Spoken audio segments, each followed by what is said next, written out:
So, welcome to my course on calculus of one variables. Those who have taken my course on basic calculus, they have learned both one variables and two variables, but too much thing was compressed in too little time. So, I decided to make the things much more detailed, much more relaxed. Today, we are going to start speaking about numbers.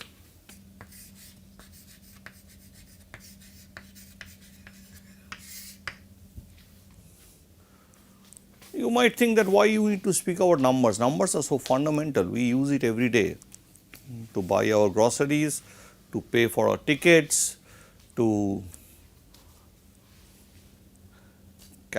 look at the cricket score, everything is done through numbers. So, human society thrives because of the existence of numbers. In fact, a very famous German mathematician, whose name is Leopold Kronecker,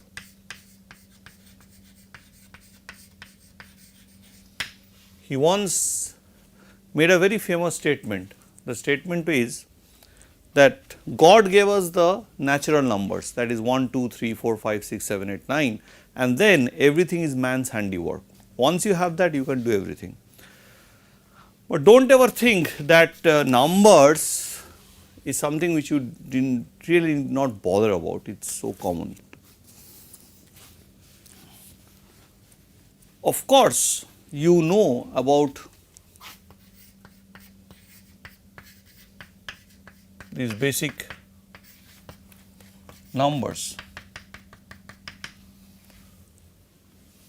So, it is so obvious that I do not need to explain to you why and how of this. Now, the importance of the numbers is the following. These numbers introduce into our study what we call abstraction.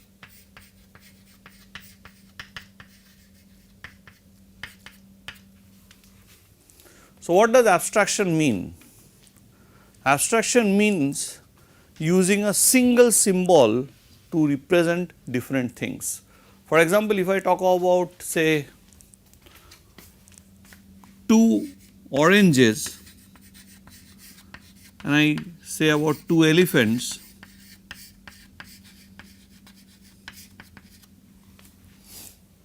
so this same 2 is representing that quantity 2, the same symbol. So, it does not matter whether it is orange or whether it is elephants. So, this is something we have to keep in mind, that it brings in the notion of abstraction. However, let us look at from a modern point of view. From a modern point of view, the mathematical language is the language of set theory.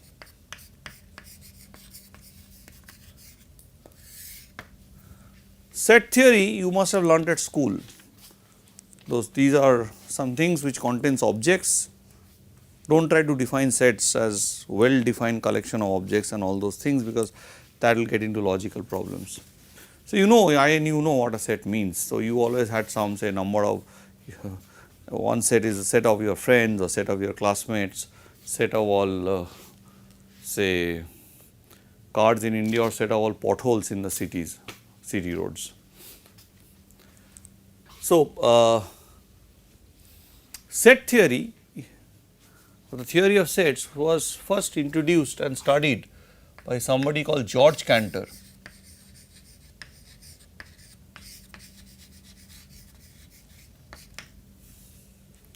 And in his language, the set of natural numbers is put into a set n, symbol as n. So, this set consists of all the natural numbers that we have. So, this is called the set of natural numbers.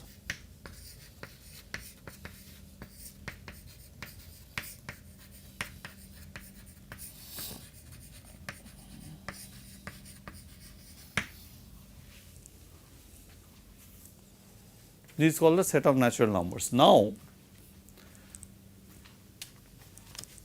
if you observe very carefully, this 1, 2, 3, 4, 5, 6, 7, 8, this keeps on going, it does not end.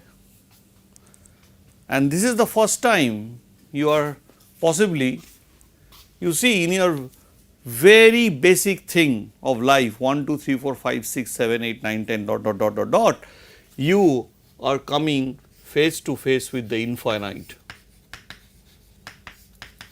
Because this is, I think, your first example that you get, which that you are taught in mathematics, is an example of an infinite set, the set whose elements are infinite, not finite. So, this is not the kind of set that you have studied really in school, and George Cantor really bothered about sets of this kind. His teacher Leopold Kronecker, Leopold Kronecker supervised the thesis of George Cantor, but unfortunately his studies of having a headlong crash with the infinite was not really appreciated by his teacher. For his teacher, infinity was just a notional thing where you take limits and do all sorts of things which we will soon learn, but to him, to George Cantor, infinity was a real thing, and we will see something in the next classes also. So, this is the set of natural numbers. Some people try to define what is called a set of whole numbers by introducing 0 in the set of natural numbers.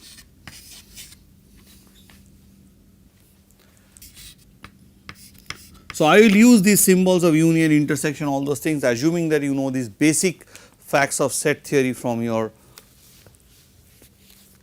school days. So, is this enough for us? The fact is that it is not enough for us. See, given an object here, we can define something called addition of these two numbers. So, if I have 2 apples in one box, 3 apples in another box, I can bring them together and make them 5 apples. But there is the issue of subtraction. So, if I have 3 apples in a box, can I take away 5 apples from there? If I ask a very stupid, possibly a question like that, then is there any answer to this? That gives us the idea of negative numbers. In fact, Blaise Pascal, one of the very big mathematicians of the 17th century, 17th century, he made a statement that how can you think of taking away something from nothing. So, but negative numbers are real, your bank balances go in negative, many of us have negative bank balances. So, in that case negative numbers are real. So, this introduces us to the set of all integers.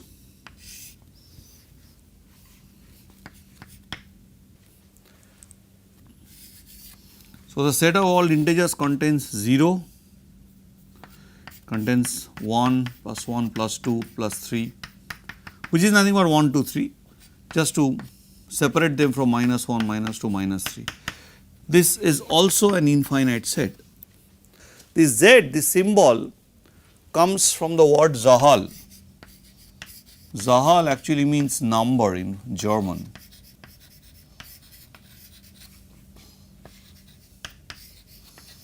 I am not mistaken, possibly Richard Dedekind, a German professor, at first introduced this symbol. Now, at your school level, you are also taught about fractions. That if I have single cake and I have to divide them between 4 people, then I have to divide it into 4 parts, and everybody gets 1/4 of the whole, right, if I want to divide them equally. So, fractions are also a part of our daily life which we cannot ignore. When we use pure integers to denote fractions, we introduce something called a rational number. So, very loosely we can tell that we are talking about fraction, but fraction actually means something more bigger. It is not just what we are trying to say. So, here we are going to talk about rational numbers. So, we are essentially trying to talk about the fractions that we study at school. So, what are rational numbers? Rational numbers are any number, say R, which is expressed as the ratio of 2 integers p and q where q is not equal to 0. Of course, you know very well that division with 0 is not permissible, and here p and q both are in the set of integers z. So, now we have got our natural numbers or negative numbers, we have got 0, we have got fractions. The question is, do we need anything more other than these rational numbers? See, this thing that there can be something other than rational numbers was first came from geometry, it did not come from basic algebraic manipulations. If you take a right angle triangle, and this is the most famous description of it, whose both sides are say 1 centimeter, then applying the Pythagoras theorem, the hypotenuse would have a length root 2 centimeter, and it was one of the Pythagoreans, you know, the great Pythagoras had a clan, a secret clan, who had access to knowledge about the world, and they wanted to keep it secret. They believed everything was natural numbers and fractions. They did not believe there was something else. So, when this came out, and one of his students called Hipparchus, who actually proved that root 2, this number root 2 cannot be expressed in the form p by q. So, we will show all these things in the third lecture, but we are just going to mention that this root 2 was shown by one of the Pythagoreans to be not rational, and the Pythagoreans were aghast. Hipparchus was thrown in the sea and killed because he made such a statement that there is something other than rational numbers. So, what we have obtained this far using the language of set theory is the following, that we have the natural number set, which when added with 0 makes the whole number set. Then when negative numbers come in, you have the integer set, and every integer can be written as that integer divided by 1. So, all the integers come in the set q. The set q is called the set of rational numbers, which I have not introduced earlier.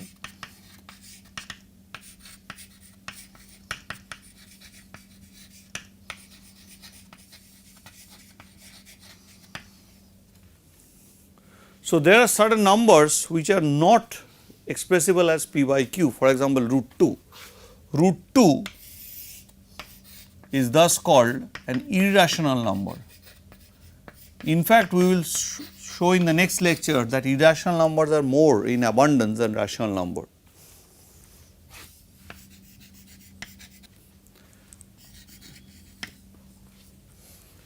So, any number which is not rational, that is, that cannot be expressed in the form p by q, is called irrational.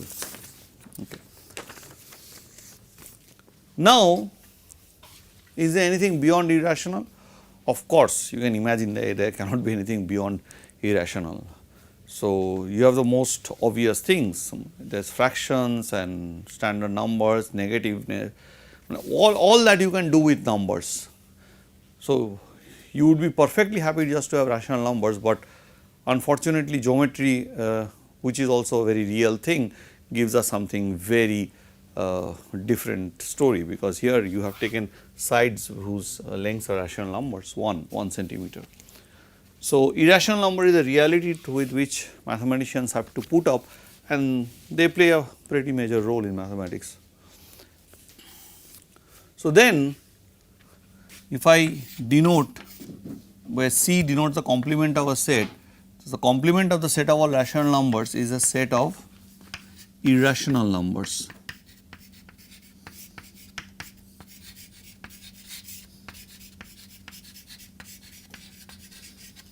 This is what we have. And now, we introduce the super number set, which is called the set of real numbers. These are the numbers which we really need. Real in the sense that these numbers seem to exist actually in reality, in the sense that okay, we can actually find them, even irrationals root 2. So, R, the set of real numbers,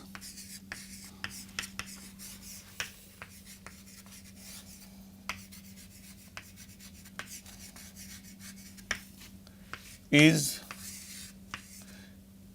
nothing but the intersection union of q with q complement. Of course, you know q intersection q complement is empty, and there may not be a number which is both rational and irrational. So, hence the union of these two forms what is called the rational number set. Now, we will start talking about properties of rational numbers, and in that we will start first talking about the natural number set, its properties. That is quite important actually. You should have some knowledge about the set of natural numbers. So, we are now going to talk about the properties of natural numbers. So, we have started dealing with something called the infinite set from the very beginning. We have started dealing with the infinite, and the infinite is very much of a reality in calculus. We can't really get out of that. So, these natural number sets are classified into two different sets called odd sets, set of odd numbers and even numbers, which you know from very basic school mathematics, which I just repeat for your convenience, which I need not have bothered also with.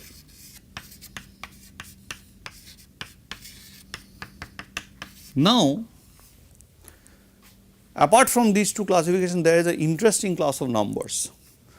One of the, see, there are four arithmetical operations that you carry on these numbers. One is addition, subtraction, multiplication. Multiplication tables of course have to do with natural numbers, and you also carry out division. So, when you carry out division, which is the inverse of multiplication, you come to some interesting classes of numbers. So, they are called the prime numbers, and they are very important in the understanding about if you want to understand about natural numbers. So, what are prime numbers? These are also taught at school level. Any number that is divisible by itself and 1 is called a prime number. So, prime numbers means divisible by itself and 1.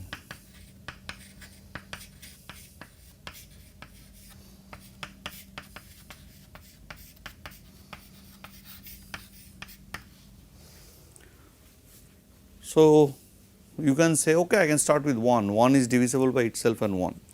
But 1 is not taken to be a prime number. We will soon tell you why it is not taken to be a prime number. So, our prime number starts with 2, then 2 is the only even prime number, and then it goes to 3, 5, 7 and so on, so 11.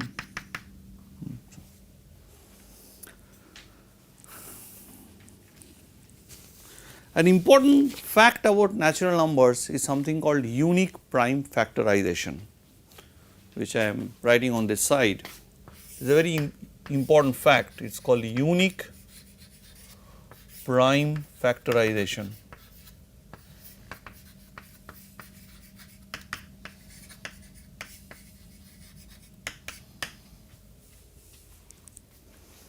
So, what does it tell me? It tells me that if you give me any number n, you can try out, I can always express it as a product of the powers of prime factors, right. Means a factor is a number which divides discrete numbers. Among the factors there are some numbers which are prime numbers, and you can always express it in this way. For example, so n can be written as, so, we take P1 to a prime number P1 to the power Q1, say PR to the power QR. You can form of, for example, 60. 60 is 15 into 4, 15 is 3 into 5 and 4 is 2 square, that is it.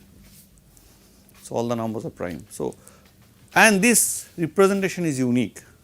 Now, suppose I had considered 1 to be a prime number, then 60 could have this representation.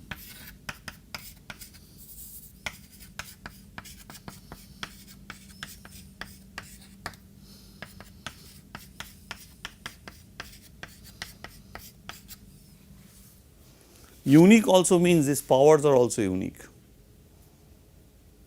Every number has that. So, once you do take one as a prime number, this is what can happen. You do not have a unique prime factorization. That is the reason why 1 is not taken by convention to be a prime number. So, this is something important and has to be kept in mind. This is a very, very powerful result actually. This idea would be used to show that every natural number has a prime factor, would be used to show that there are infinite primes. So, that is a very key result about numbers which has to be understood. And one of the important properties about natural numbers is that it allows something called the method of induction. So, what is the method of induction? Method of induction is the following, that if you have a mathematical statement involving the symbol n, so you have to decide whether the given statement is true or false. So, the method of induction says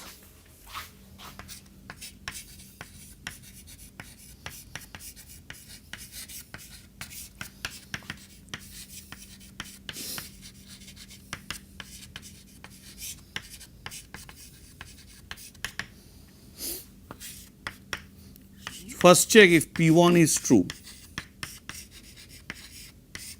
and then if Pn plus 1 is true,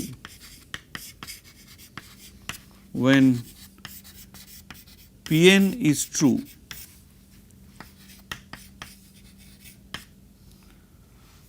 then Pn holds for all n,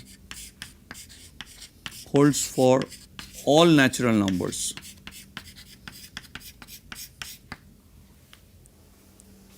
This is a method of induction. For example, if you take this very simple statement, so my Pn is the following, this is what I want to check, is this true?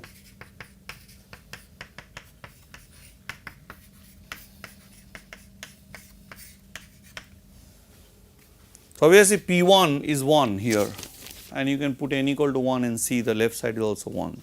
So, P1 of course satisfies this. So, now you assume that Pn is true. So, what is Pn plus 1? In this case the statement Pn plus 1 is of course 1 plus 2 plus 3 plus n plus 1. This simply tells me a simple fact that because I know that this is true, I can use this, that up to n it is true. So, this simply gives me n plus 2 into n plus 1 by 2, which is same as n plus 1 into n plus 1 plus 1 by 2, and hence this holds for n plus 1 also, showing that this result actually holds for all n. So, combining these two features of induction as well as the fact that you have a unique prime factorization, that hence we will now show that we have an infinity of primes. So, this result is a very ancient result which also is present in Euclid's Elements, that famous, one of the most famous books in mathematics of all times. Now, we will not do Euclid's proof, we will do a very modern proof taken from a book called the Proofs from the Book. Actually, the great mathematician Paul Erdos used to think that God, whom he called as the supreme fascist, that he has a book in which all the best and most elegant proofs of mathematical results are kept. So, we have to figure out that whether we can do better than the book or not. So, it does not mean, so mathematical research does not always consist of the fact that you have to do always something new. You can have look at old things from a very new angle and get newer insights. So, here is our first theorem. So, because we are doing mathematics, we have to come into the structure of the subject, and our first theorem is that primes are, there are an infinity of primes.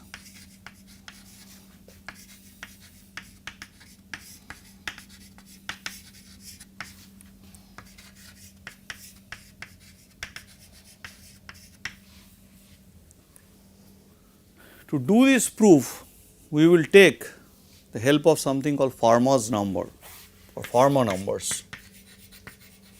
A Fermat number is a number, so we are doing a proof. So, Fermat number is a number of this form. For any n, the Fermat number is 2 to the power n plus 1. You can ask that who conjured up these strange things that you would prove like this. Of course, it need guess and test. It has come through many guessing and testing. The original proof of Euclid might look much more straightforward compared to this, but this is something interesting, and so I just want to show you this, that what happens that if you realize that this number is always an odd number, because 2 to the power n, any power of 2 is an even number. So, this is an odd number. Now, I will take 2 Fermat numbers and show that they are relatively prime, that is their greatest common divisor or HCF, if you talk about a school language, is 1, right. So, there are no other prime numbers which are a common divisor to this. Okay. And every prime number is bigger than 1. So, there cannot be no prime number which is a common divisor to 2 different Fermat's number. So, that is why they are called relatively prime or co-prime. So, if I have a number, if there are two numbers, so given a prime number, if it is a divisor of say A, then it cannot be a divisor of B if A and B are co-prime. Now, you can understand as I keep on changing n, because the set of natural numbers is infinite, I have infinite number of Fermat's number. So, this Fermat's number is infinite numbers. You have infinite number of Fermat's numbers, while I will show that give me any pair of Fermat's number, they are co-prime. So, there cannot be a given common prime which is a factor to both of them. So, for each of the Fermat's number there should be different primes. See, Fermat's number is infinite, so are the number of primes. That is the whole idea. Okay. In order to do this, we really use this very important recursive relation.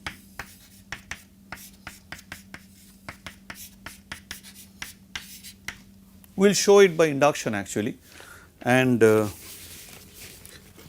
of course is greater than or equal to 1. Now, assume that so Fk, so here k is of course strictly less than n, because k is from 0 to n minus 1. So, let q be a divisor of Fk and Fn. So, you are talking about common divisors. Now, if it is so, if it divides all the Fk's and Fn, so it is a common divisor, right. So, here so for some k, q has a divisor, when q is a divisor of Fk and also of Fn. So, what would happen here? I have a product of numbers. So, if I divide this side, it is completely divisible because q is dividing, but then this side should also be completely divisible, then the inequality makes sense, which means because Fn is also divisible by q, which means 2 also has to be divisible by q, which means q,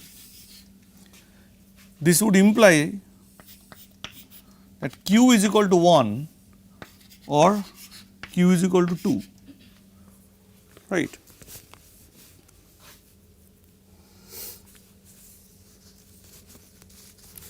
Now, q cannot be 2, because if q is 2, if q and q divides Fk, then Fk must be even. 2 only divides even number, 2 does not divide odd numbers. So, q cannot be 2, this is a conclusion, since Fk is odd, which means what? Q is equal to 1. So, only common divisor possible between any Fk and Fn here is 1. So, for any pair you take k less than n, for any pair Fk Fn that you choose, or any Fk1 K2 where for any pair Fk Fn that you choose, does not matter now. You can do the same thing. If you choose any k less than n, you can do the same sort of induction, same sort of recursiveness, same structure with something lesser. So, whatever k you choose from here, the only positive common factor is 1. So, then which means we have proved that for any two pairs of Fermat numbers, they are relatively prime, and hence it shows, as we have discussed, that prime numbers are infinite. You see, this is a very beautiful and simple proof. And now by induction we can show that this is actually true. So, here instead of n minus 1, I have to add 1 here. So, I come to this simple fact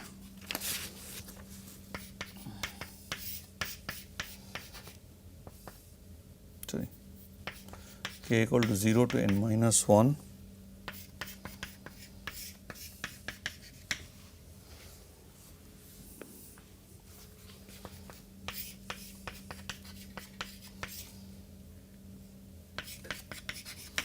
So, once you do this, I would request you, it is all given in the notes, I am not doing the proof, that put in Fn, what is the structure of Fn?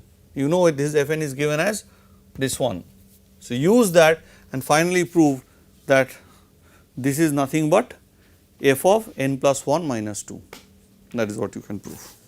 So, now we are coming more into the rational number things. How do we represent rational numbers? There is an interesting way of representing rational numbers called decimal representation. So, decimal representation means I am looking at multiples of 10, right. So, or division through multiples of tens. So, that when we give representation through multiples of 10, that gives rise to decimal representation of numbers. Now, so any rational number or any fraction, if you want to be just more loose, fraction is actually a more broader term than rational number, because I will tell you later why once we introduce functions. You see, if you take a rational number, say p by q, then if you multiply them by any non-zero number r, then p by q is same as rp by rq. So, this is something you have to understand.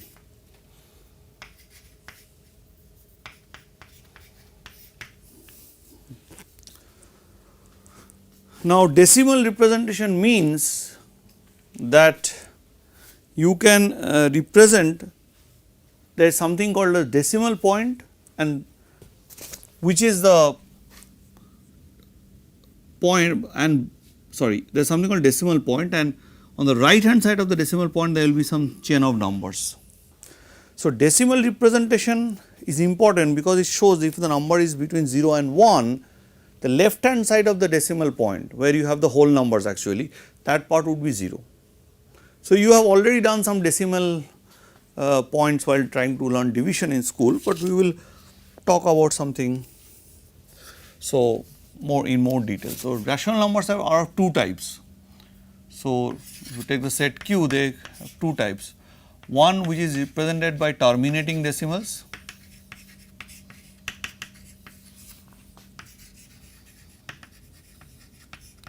another is representing by infinite decimal, that is they do not terminate. The decimal points, as you keep on dividing a bigger number, a smaller number by a bigger number, your on the right hand side you will keep on getting, your division will continue, your division will continue. So, these decimal things arise through that division process, right. For example, if you say half is 0.5, but luckily the number 1 can be expressed as a non-terminating decimal. You might be wondering how come this would be equal to this. Actually, it means as you keep on increasing the 9, the distance between 1 and that number would go to 0. here also is hidden the stamp of the infinite, which will come in more detail later on. For example, 1/3 would be 0.33333. So this is a terminating decimal. This is an example of a terminating decimal. These are examples of non-terminating decimals. Okay.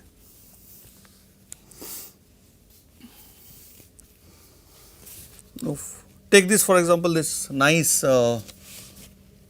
explanation given by Niven, that when does of course, you would like to have a terminating decimal other than non-terminating decimal. Terminating decimal looks much more nicer. So, you ask the question, when would P by Q give me a terminating decimal? That is the question.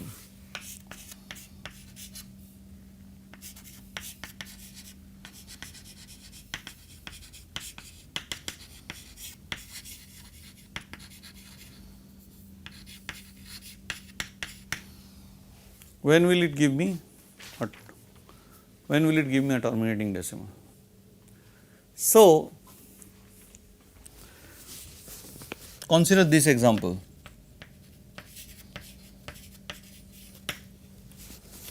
So, this is nothing but 8625 as you have learnt in school divided by 10,000. There are 4 digits. So, after 1 you put 4 zeros, and this is same as 69 by 80. You observe that the greatest common divisor between 8625 and 10,000 is 125. The greatest common divisor, or HCF, whatever you want to call, GCD, between 8625 and 10 to the power 4 is 125. So, if we divide, we have basically divided both the sides by the greatest common divisor. Now, if you look at 80, so this is a terminating decimal actually. Now, we have brought it into a rational number form. Now, look at this 80 and look at its prime factorization. Its prime factorization gives me what is this? It is, you can write it as 20 into 4. So, 5 into 4 into 4. So, 5 into 2 square into 2 square. So, it is 5 into 2 to the power 4, 60 into 5, that is it. So, this is actually its prime factorization. So, what is happening, that when you have a terminating decimal, it looks like as if the lower, when you put the thing in the see what is happening, that the lower thing, because you are ultimately dividing by the grade GCD to get the P by Q in the lowest form, you cannot do any more your cross cuttings that you have learnt in school, any more divisions. So, what in this case what happens, what is 80? What is this? This is nothing but a factor of, or rather this number is a multiple of this number, because you have divided by the GCD. So, GCD into 80 is this, so it is a multiple of this number. So, you have observed that because 10 is equal to 2 into 5, the only prime factors of this number is 2 into 5, and so only prime factor of this number will also be 2 and 5. So, a decimal can be a terminating decimal if you have a rational number, and if Q's only prime factors are 2 and 5, you will always get a terminating decimal, and that is the correct fact, and this can be actually proved, which we will not statement, which you can look into it later on. Now, but among these, so this is our terminating decimal. What about non-terminating decimals? So, we will discuss about non-terminating decimals and finish. Do they have some pattern? Non-terminating decimals have some interesting pattern. So, if you look at this number, say 5 by 11. So, I am giving these expressions from a very beautiful small book called Numbers, Rational and Irrational by Ivan Niven. Very well written, very beautifully explained book. So, if you look, you see 4 5 4 5 4 5 gets repeated. So, what is happening? So, for example, you take 3097 by 9900, you have 0.31282828. So, initially the two things are not repeated, then again it is repeated. So, the shorthand of writing this is 0.45 bar and the shorthand of writing this is 0.3128 bar, it is a shorthand. So, it means that these things are repeated periodically. So, every non-terminating decimal has some periodic structure built into it, that one particular patterns after some time one particular pattern will keep repeating itself. So, why this happens? This just because of division. It is simple division. For example, you take the number 2 by 7. Let us see what sort of a 7 is a prime number. So, it cannot have 2 and 5 as its prime factors, right. The only factors are 7 and 1. So, this means it cannot be a it cannot be a terminating decimal, it must be a non-terminating decimal. So, let us see if I divide 2 by 7 what would happen. So, here is a 7, 2 can be written as 2.0000000. So, first is of course 0, 0, then you put a point and you have 20. So, you 2, 7 to the 14, 6, you take 60 and I am just writing it down. I am writing down the answer which you can verify because this is very simple to do. I need not do this thing repeatedly. You can do this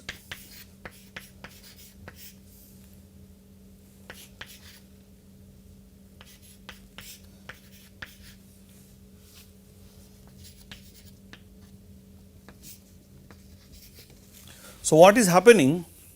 You have started with these divisions and finally, you come back to 2, 20. So, again you start over from this 2 and once you start from this 20, see 7, if it is 7, what could be the remainders? Remainder has to be less than 7, it has to be 6, 5, 4, 3, 2, 1. So, once you have record, if any one of the things have record here, then you go back, the division process again goes back. So, this number again gets repeated. So, 2 by 7 is nothing but 0.285714.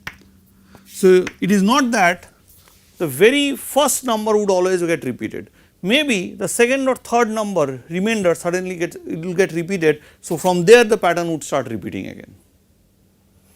So, you can check this out by dividing, for example,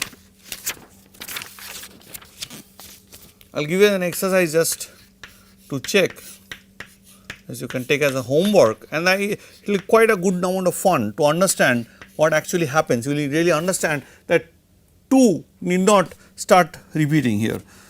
So, some other remainder can start repeating and so the factor would just go from that point. In this case, P by Q, this can be represented, you just can do the division and just see. So, it is the second remainder which starts repeating here and this is what happens. The very interesting fact is that is given in the notes, I will not do the proof here because of time, is that if you give me any repeated decimal, I can always represent it by a rational number. So, any decimal which is a periodic representation like this can always be represented as a decimal number. This will be in the notes, so you can see it from the web.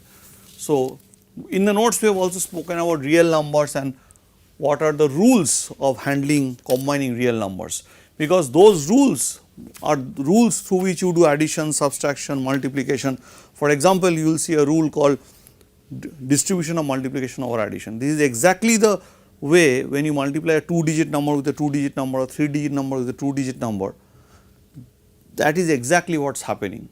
That rule is actually followed. For example, when you learn at school, obviously you do not know that there is a very basic rule that has been followed.